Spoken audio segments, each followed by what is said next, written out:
Hi, welcome to Simple Shifts, conversations on food, weight, life, and mindset. I'm Martha McKinnon from the blog Simple Nourished Living, and here's Peter Morrison, my partner and brother. How are you? I'm good. How are you doing today, this I'm rainy doing. day? Is it rainy? I know it's rainy in Southern California. That doesn't happen often, right? Right. Right. I'm sure by the time this gets edited and released, it will be beautiful and sunny, but it's rainy right now. So, Little rain. So today we have a question from a reader of our blog that we're going to address. But before we get to that, what's new and good in your world? what's new? Well, I'm happy to announce that this is podcast number 11. So we're sticking with it, We're sticking with it. just like we keep talking about. It's all about the stick to itiveness, right? Even Right. when it's uncomfortable. And I like to think we're growing and we're making positive changes and we're learning how to do this a little better and it's becoming marginally more comfortable. Right. And we've got a name now, Simple Shifts, which I think is good. Hmm. It gives a little Little bit direction, a more little more. direction about what Right. we're really talking about. You know, food, weight, life, mindset, how it all interrelates in our journey here. Good. All right. Well, What about you? What's new and good for you? oh, Pinterest. Pinterest is good for me. I mean, we're solo. We're not solopreneurs. There's two of us, but basically it's just the two of us doing everything that we do, and it seems as though we focus in one area or two areas or three areas or four areas, and then we forget about something else. And I'm just for a while I was very engaged with Pinterest. I was enjoying making pins and paying attention and posting and pinning regularly. And I don't know, with the busyness of life and trying to, create recipes and content and podcasts. And I just sort of let Pinterest go. And I've re-engaged with the past, 2 or 3 days. We have a lot of, we've been doing this blog now since 2008. So I've been going back through the archives and there's a lot of old content that's still, recipes that are good, but they've kind of been lost and they don't have pins or the pins look kind of dated. And so I'm having fun going back through the archives and spending a little time every day.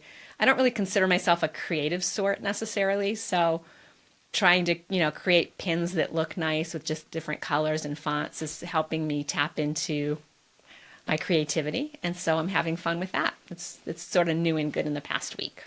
Using a different part of your brain. Yeah, Yeah. exactly. So so that's fun. And I have to tell myself, because our self-talk can be really powerful and it's really just a thought. I'm not creative. Well, is that really true? Or is that just something that I've told myself for so long that, I've bought into? So, Hmm. yeah. So I can be creative. I just don't use Absolutely. that part of my brain enough. Or you don't give yourself enough credit. You Or, compare well, there yourself could, too hard to yeah, others and right. where That they're at. Yeah. Right, exactly. So I am creative and I am tapping in and it's fun, to just and again for me I tend to be too serious. I mean, I feel like I just and so to allow myself just to have play and have fun and just find ways to make these activities fun is just yeah, it's like it doesn't have to be perfect. It's just we're just having fun exploring different avenues. Great. Happy to hear it. Yeah. So the question, it's more of a comment. There's many different sides to this, but here we go. Okay. Her name is Tabby. She Okay. writes in, "Thank you for the opportunity to share with you. Here are some topics of interest to me. If what I am eating tastes really good, I have a very difficult time stopping, even if I am full. The good taste makes me happy at the moment, but then I feel guilty because I ate too much. I know what I need to do to lose weight, eat right, exercise, watch my portions, etc., but I just can't seem to do what I need to do. It's too overwhelming. I am overwhelmed by all the different types of eating programs out there, such as Weight Watchers, vegetarian, Mediterranean diet, vegan, whole foods, plant-based, etc. Mm-hmm. So that's a lot to unpack.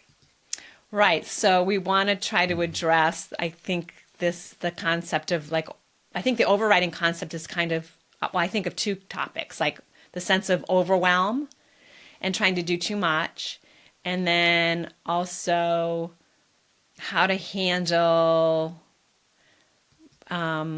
or try not to end up in that situation where you've eaten too much and you feel comfortable and you're beating yourself up. So kind of maybe those are maybe the two topics from what Tabby shared with us that we can address in this talk today. And let's start with, have you ever had that happen to you, Peter, where something tasted really good and you ate past full? Oh my goodness. Absolutely. Yeah, right. So the first thing I want to, oh my goodness, I think that's just human nature. And I think that that's something we really want to help people understand so that we can take away some of that beating up and self-criticism that we engage in. We think that we're the only ones on the planet that, we're eating something that tastes really good and we eat too much of it. And I think this is probably a universal problem, from our biology. When food tastes good, we want to eat it. But because of our biology and because of the way we're designed, sometimes we can overeat and then end up uncomfortable before we even realize it, because there's a delay in the signals from our brain to our stomach and then back to our brain. So this is, I can so relate to what you're saying, Tabby, because I have overeaten to the point where I'm having to like undo my pants and put on like stretchy clothes, because you get to that point with discomfort, and then you're kind of like, why did I do that? And so one strategy that I've found that's been really helpful for me is this concept of waiting. So before I have seconds, so even when something tastes really good, so I'll serve my portion and we'll enjoy it, and we try to slow down and eat mindfully and have conversation. But you just eat your food, and oftentimes, and this is something too that Rod and I were just talking about this week. He's found it really helpful, this strategy where we'll say, "Do you want more?" As soon as we're done. And we've made it a habit just to say, we're just going to wait. It tasted really good. It was delicious. I feel like I could eat a little more, but we know there's a delay. We know there's this delay. It takes 15 or 20 minutes for your stomach to send the signal for your brain, and for your brain to get the signal, I've had enough. And so we'll just sit, we'll wait, we'll have conversation, maybe, just sort of chillax for a while. And inevitably, you wait, it's like, you wait that 10 minutes, 15 minutes, and you are satisfied, and you can walk away not having that really stuffed feeling and enjoy the leftovers again. So now you have this, this meal that you really enjoyed to look forward to tomorrow, or for lunch. And it's really been such a huge help for me. I rarely, when I'm remembering to do that, and again, we've made it easier for ourselves because we only have our dinner plate on the table. All of the food is in the kitchen. So it's a matter of actually having to get up and go back. And so there's this pause that has to happen where you really have to think about it. Where if it was just on the table, it would be easy to just, grab a little more. So it takes a little more thought to go get that second helping. So that's one strategy that I've found really, really helpful personally. So I encourage you to try that, and just, say, and again, and sometimes it takes self-talk. We have to remind ourselves that, and especially if we can get out of the diet mindset and say, this is just our life, this is just a journey. There's not that urgency that says, well, I have to eat it today because tomorrow I'm on a diet. Now you can say, now I get this delicious food over 2 days. And my mouth, can be really happy today. And I can be really happy again tomorrow because I know how much I like this. So I have something to look forward to. And I've split up the experience over, 2 or 3 days. Do you have any strategies that have worked for you around overeating? I don't know if it's a strategy, but it's sort of how I am. But I'm just a slow eater. So maybe that gives my brain and stomach a little more time to communicate, though I have been known to eat too much. But I think by eating more slowly, I'm often the last one done. It just gives me a little more time to process the amount you have that less I'm of that eating. delayed reaction because you're slowly and savoring. I mean, and we are really, we're complicated beings. We're minds, bodies, souls, and there's a lot of things going on inside there. So the fact that when you really do, it's a different experience when you really slow down, and especially if you're eating something you enjoy. The temptation might be to really gobble it because it's so good. But if we can learn to really just slow down, savor, I do play with putting my fork down between bites. And then I heard this other great line that has stayed with me. Don't feed your food. Do you know what that means? I mean, it took me a while. I was like, oh my gosh, that's so brilliant. Did you ever get to that point where you're shoveling, like you've put food in your mouth and you haven't fully chewed and swallowed and you're putting more in? This whole concept of just telling myself, don't feed your food, finish with the mouthful you have, pause, swallow it, enjoy it before you pick up the fork and feed your mouth again. And I found myself, that's probably something you don't have to tell yourself because you're naturally slow and you're naturally doing that. But if you're trying to make the transition to slowing yourself down, playing with not feeding your food, I think can be very helpful. That for me comes into play if I've maybe gone a little too long without eating, and or maybe you're in the car and or you're running errands or you're at an appointment and you're sort of you're sort of beyond where you normally would have had your lunch or snack or whatever, and then when you do have the opportunity to eat, it tends to be an extreme sort of It's like voraciousness. Yeah. Like you've gone too long and you're just like, get me food. I mean, because your whole body, right? You can start to feel lightheaded. Some people, you can start to feel lightheaded and shaky. You can feel just too depleted, and it's like you're trying to feed yourself too quickly. So that's I think when it's most important to keep that in mind and slow down. Yeah, because Exactly. then you're really gonna feel uncomfortable if you eat too quickly. So just don't feel bad about yourself, Tabby. I mean, that's just the message over and over again. You're not alone. This is something that it's a shared experience of human beings on planet Earth, I think, and we just have to give ourselves grace and encouragement around it and say that but we'll keep playing and keep trying new strategies, and eventually you'll find a way that works for you. And sometimes it's just a matter of changing your thinking. And instead of saying, well, I have to eat this all again, I get to have this delicious food again tomorrow. And it just shifts your mindset in a way that can make it easier to put some of it, back, pack it away for tomorrow.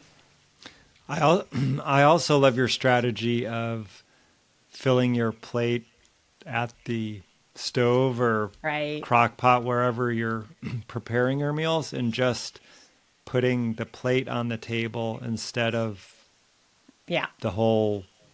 And that's been really helpful for me because we grew up in a family that everything was served family style.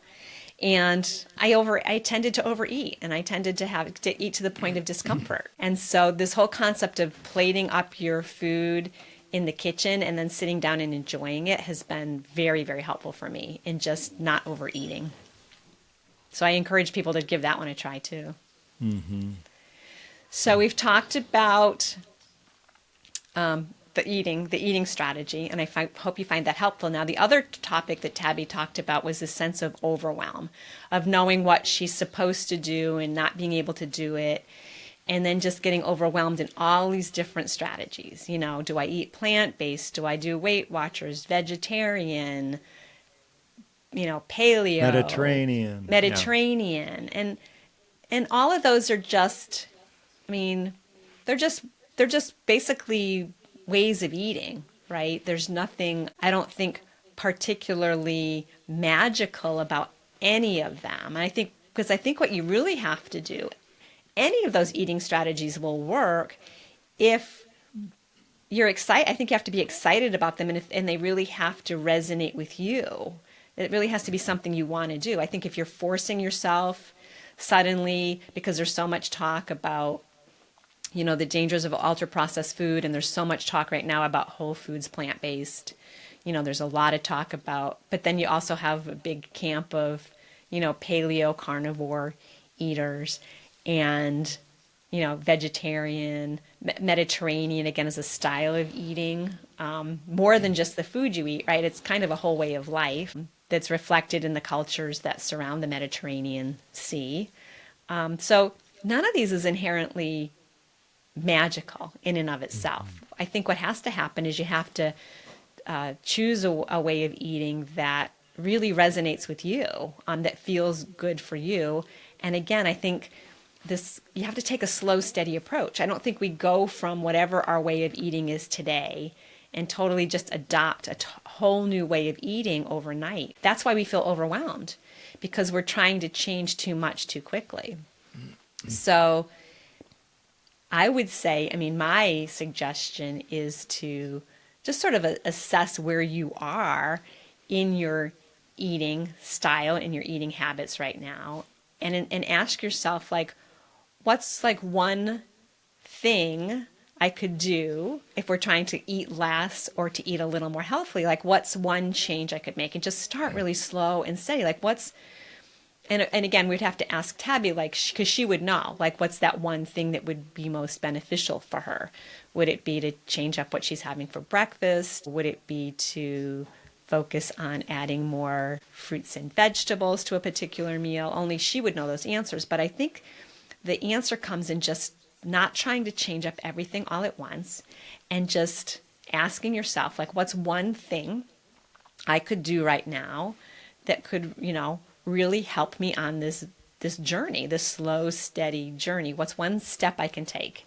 You know, I love that saying, the journey of 1,000 miles, you know, begins with just one step. What's one step I can do that's going to feel easy, and you know, that sounds like something that would maybe be fun or interesting and not like overwhelming. Any thoughts about one thing that you might want to change up, Peter? Well, I just was thinking, she mentioned different eating plans and programs like vegetarian, Mediterranean, vegan, whole food, plant-based. Mm-hmm. And I would say, if you're someone who loves chicken or you love steak, I think it's not practical to put yourself on a vegetarian or vegan way of eating. Right. I think you need to find a way of eating that works for you with the food you like. Right. If you don't care that much for animal protein, then you're probably eating a vegetarian. Most meals are probably vegetarian anyway, so you can incorporate, you know, you could play with portion sizes. You can, but like you said, Martha, there's, even within the Weight Watchers world, with your experience as a leader, you've seen so many people have success with the program who, some eat beef, some ate chicken, some ate pasta, some are vegetarian, some are vegan. So you could fit any type of eating into any different plan and program, right, with some thought and planning. Right. And so just eating, just adopting one of these, if you just adopt the Mediterranean style in and of, if your goal is to lose weight, right, or manage your weight, then none of these styles are magic in and of themselves, right? They still have to be incorporated in the framework of limiting the amount of food you're taking in as compared to how much your body can burn. Because ultimately, calories in, calories out, at the end of the day, you still need to figure out how to create a calorie deficit if you're going to lose weight, right? Or you have to eat at a calorie sort of maintenance if you're going to maintain your weight. At the end of the day, that has to happen.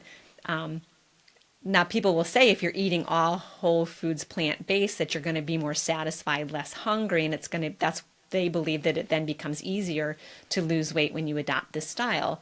But again, like you're saying, if you love meat and chicken and fish and you're suddenly having to go plant-based, then that could be an additional challenge and a sense of overwhelm. So it really is about just taking a look at where you are, being okay with that. If you're really wanting to move in a vegetarian direction, or eating less meat, for example, then play with meatless Mondays, or try to incorporate a few meals where you're not eating meat into your weekly routine. And just, again, we're talking gradual shifts versus trying to just redo your whole life or redo the whole way you eat in a week or a month. It just doesn't work that way. So I would say just calm down and breathe and realize that there's no one magical right way to eat. All of those diets, all of those ways of eating work. I took an online program. It was a year-long program. Oh my gosh, it's been a lot of years ago now, at the school called the Institute of Integrative Nutrition. And that's one thing we did, was we looked at all of the different ways of eating. We looked at Mediterranean and vegetarian and vegan and paleo and macrobiotics and Chinese medicine theory and Ayurvedic theory. And when you start to study those, you realize there's no one perfect way to eat. And it just came to my mind recently, there are cultures that eat mostly, rice and beans and vegetables, and they thrive. And then there are cultures, like you think about the Inuits in up near the Netherlands, up near, the North Pole, who most of their diet comes from protein and fat. I mean, they eat very little vegetable because the environment just isn't conducive to growing plants, and they thrive. So there's no one perfect magical way to eat. There's only the perfect right way for you to eat right now at this age and stage of your life. And that will change over time. It'll change depending upon the work you do and your health and where you live. If you live like in Southern California right now at this time of year, chances are you're going to eat very differently than if you're living in, Minnesota or northern Wisconsin, where we have family where many days of the month at this time of year are below zero. You're just going to eat differently. And so all of those things are considerations in designing the plan that works best for you. If you're a person who's like doing physical work, 8 hours a day, you're going to need to eat differently than if you're a person who's sitting and has a desk job. I mean, your fuel requirements are going to be different. If you're 5'2" and 60 years old, your food requirements are going to be different than if you're 6'4" and 25 years old. So all of these are considerations, and so I would but we can get overwhelmed. It's easy to get overwhelmed because there's just so much conflicting information out there. So my suggestion is just calm down and give yourself the opportunity to just play and experiment, and to realize that the change will happen, but it's going to happen gradually with little shifts. And that's why I'm liking our title of these podcasts more and more, because it really is about those simple shifts. It's not about the total overhaul. And can I just say that simple does not mean easy. Right. That's true. Right. I've been trying to incorporate more meatless meals. And it's hard, using more tofu, and just because it takes a little bit more effort, because you're probably cooking or preparing something that you're just not used to doing. So I think it is worth sticking with it, finding new recipes, trying new techniques, cooking techniques, trying different things. And then if you can incorporate those, they'll over time they will become habitual and they will become part of your routine. But making that change, it does take Yeah. effort. That's a really good point. Simple does not necessarily mean easy. And oftentimes I think we just give up too soon. Because again, and I think this is a perfect example of us with these podcasts. And that's why I'm kind of encouraged that we are doing this, because while I feel that, I think we were talking about this before we started, while I feel like a lot of my challenges around eating and weight management have been addressed over decades, didn't happen, it happened slowly, gradually. But sometimes like the change happens so slowly and gradually that you don't even realize until you look back about how different your life is now from how it was 10, 20, 30, 40 years ago. That sometimes it seems like that was like, I still remember the struggles, but the struggles were sort of, it's almost like, seems like I said, like a different life. However, the struggles and the challenges of learning new things and of growing and adjusting to change never stop, right? I mean, change is the one thing that we can definitely count on. And challenging yourself to try new things and to do new things is just part of life's journey. And you have to just give yourself credit and realize that when you're learning something new, it takes time, and it's not comfortable in the beginning. When you're adopting a new way of eating, it can feel uncomfortable, and that's why you want to make it as comfortable as you can by just doing it slowly and not overwhelming yourself. Doing these podcasts is uncomfortable.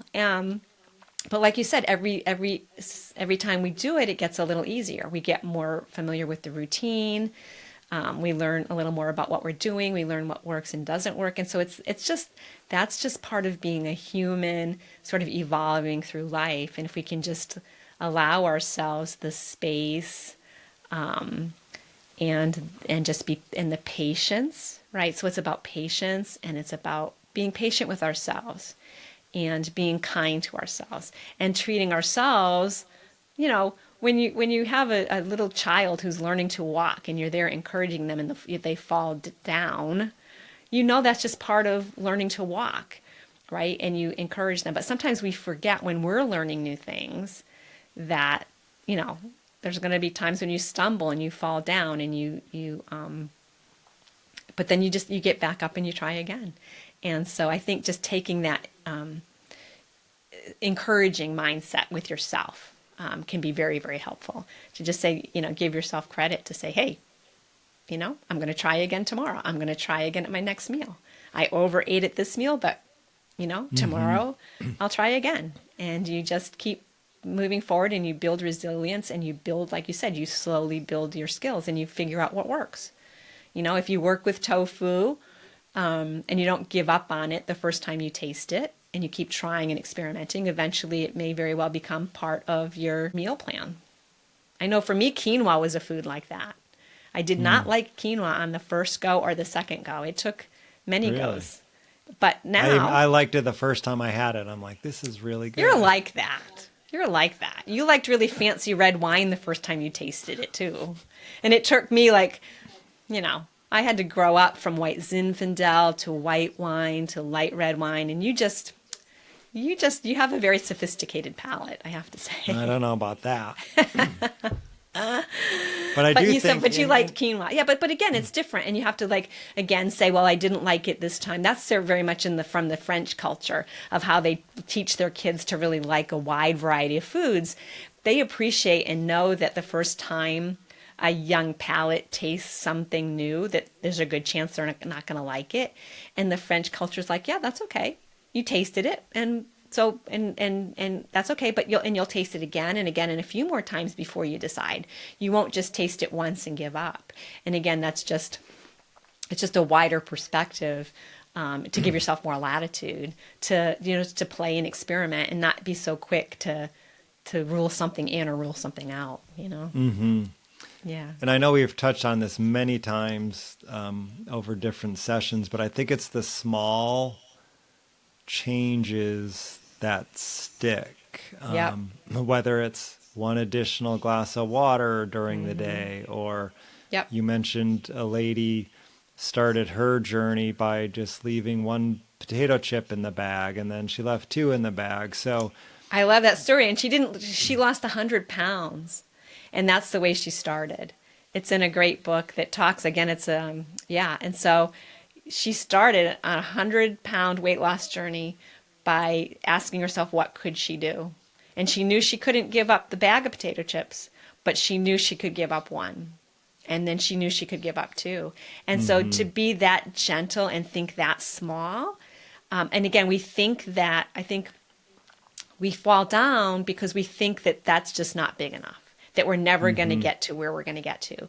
And so I think we have to keep hearing these stories to reinforce the fact that it's absolutely true that you can get to your goal by starting that small. If you start in a way where it's so small that you can't fail, what does that do for your motivation when you reach your goal? When you can feel good about yourself. And when you feel good about yourself, what's going to happen? You're going to feel good about your next goal. And when you meet you're that going to keep goal, going. and it's going to build, and you're going to build your confidence. And so much of this is about doing things in a way that can cause you to really feel good and to pat yourself on the back and be excited instead of like being overwhelmed. Because think about, right, feeling excited. Oh my gosh, I met my goal. I left 3 potato chips in the bag today, and feeling good, versus, I didn't get to the gym for an hour every day. I'm terrible. Right. I'm an awful human being. I mean, who's going to be more successful in the long run?